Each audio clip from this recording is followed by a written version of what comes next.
Hey everyone, welcome back to With Quick Academy.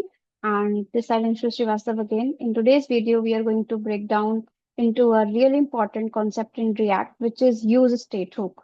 So if you are just starting with React or if you have been using it, but you are not 100% clear on what use state actually does, this video is for you. So first of all, I'll be covering only theoretical part in this video.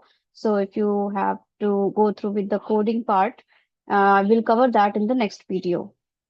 So this is just for your strong foundation. So what is use state? As it is core, it is a special function provided by React that lets you add something called state to your components, specifically to functional components. Before hooks came along, state was something you could only use in class components. But now, with use state, you can use functional components and still have all the power of state built right in, which is such a game-changing thing. So, what does that even mean? Think of state as a way for your component to remember things. It's like memory for your UI.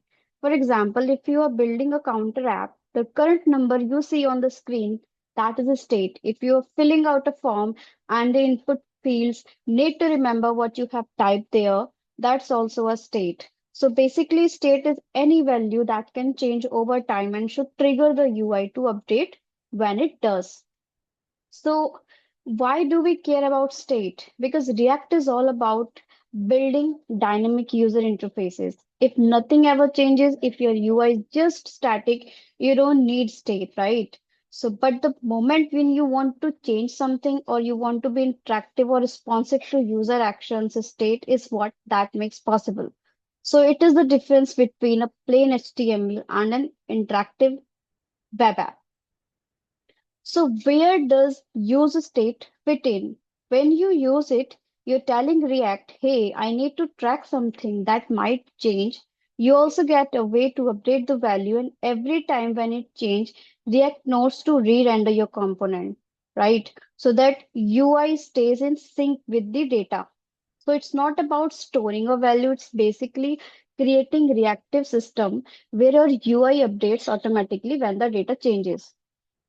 So there are few things to keep in mind when working with user state. Even before when we dive into the code, we should know state is isolated. Whenever each component manages its own state, changing state in one component does not affect other unless you explicitly connect them.